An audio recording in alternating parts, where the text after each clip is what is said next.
Se Deus já escolheu quem será salvo, então por que isso ainda gera tanta discussão? Será que a salvação depende de Deus ou da escolha do homem? A Bíblia fala claramente sobre algo que muitos evitam.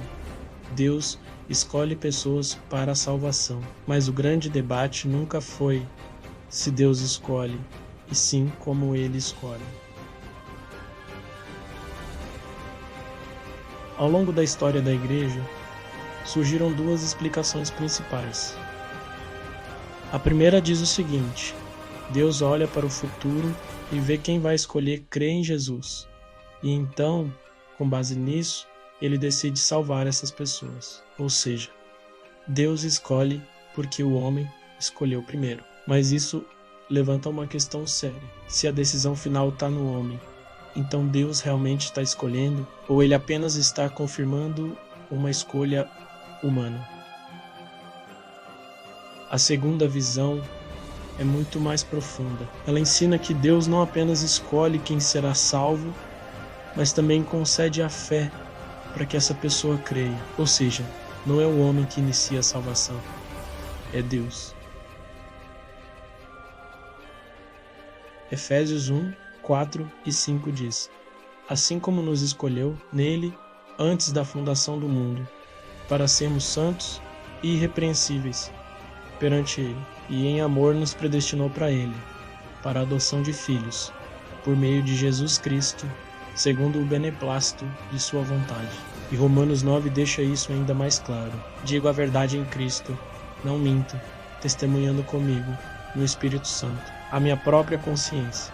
Tenho grande tristeza e incessante dor no coração, porque eu mesmo desejaria ser anátema, separado de Cristo, por amor de meus irmãos, meus compatriotas, segundo a carne. São israelitas, pertence-lhes a adoção e também a glória, as alianças, a legislação, o culto e as promessas. Deles são os patriarcas e também deles descende o Cristo, segundo a carne, o qual é sobre todos, Deus bendito para todo o sempre. Amém. E não pensemos que a palavra de Deus haja falhado, porque nem todos os de Israel são, de fato, israelitas. Nem por serem descendentes de Abraão são todos seus filhos. Mas em Isaque será chamada a tua descendência. Isto é, estes filhos de Deus não são propriamente os da carne, mas devem ser considerados como descendência os filhos da promessa. Porque a palavra da promessa é esta: por esse tempo virei, e Sara terá um filho, e não ela somente, mas também Rebeca, ao conceber de um só, Isaque, nosso pai. E ainda não eram os gêmeos nascidos, nem tinham praticado o bem ou o mal, para que o propósito de Deus quanto à eleição prevalecesse, não por obras, mas por aquele que chama. Já fora dito a ela: o mais velho será servo do mais moço, como está escrito: eu amei Jacó, porém me aborreci de Esaú. Que diremos, pois? A injustiça da parte de Deus de modo nenhum, pois ele diz a Moisés: terei misericórdia de quem me aprover ter misericórdia, e compadecer-me-ei de quem me aprover ter compaixão. Assim, pois, não depende de quem quer ou de quem corre, mas de usar Deus a sua misericórdia. Porque a Escritura diz a Faraó: para isto mesmo te levantei, para mostrar em ti o meu poder, e para que o meu nome seja anunciado por toda a terra. Logo, tem ele misericórdia de quem quer, e também endurece a quem lhe apraz. Tu, porém, me dirás: de que se queixa ele ainda? Pois quem jamais resistiu à sua vontade? Quem és tu, homem, para discutires com Deus? Porventura, pode o objeto perguntar a quem o fez: por que me fizeste assim?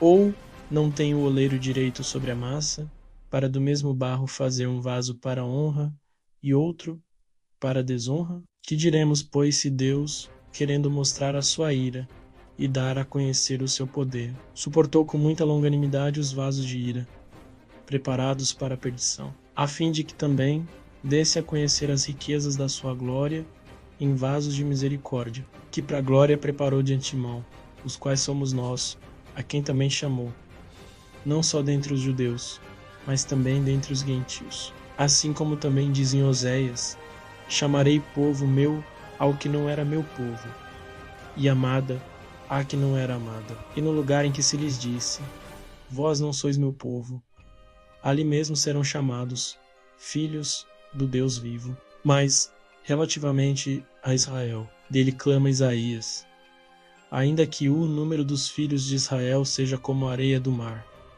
o remanescente é que será salvo, porque o Senhor cumprirá a sua palavra sobre a terra, cabalmente e em breve. Como Isaías já disse: se o Senhor dos exércitos não nos tivesse deixado descendência, ter-nos-íamos tornado como Sodoma e semelhantes a Gomorra. Que diremos?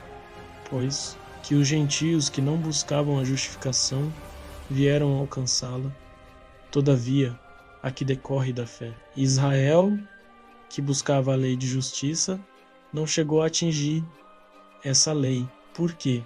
Porque não decorreu da fé, e sim como que das obras. Tropeçaram na pedra de tropeço, como está escrito: eis que ponho em Sião uma pedra de tropeço e rocha de escândalo, e aquele que nela crê não será confundido. Paulo explica algo impactante: nem todos os que são de Israel são verdadeiramente Israel. Ele mostra que Deus escolheu Isaque e não Ismael, escolheu Jacó e não Esaú, e isso aconteceu antes mesmo deles nascerem. Ou seja, a escolha não foi baseada em obras, nem em decisões futuras, mas na vontade soberana de Deus. Mas então surge a pergunta que muita gente faz: isso não é injusto? A própria Bíblia já respondeu: terei misericórdia de quem eu quiser ter misericórdia. Deus é soberano, ele não deve nada a ninguém.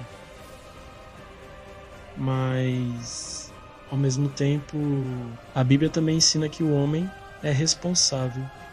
Deus chama todos ao arrependimento. O evangelho deve ser pregado e cada pessoa responde por suas escolhas. Então temos duas verdades que caminham juntas. Deus está no controle de tudo e o homem é responsável pelas suas decisões. A salvação não começa no homem, começa em Deus.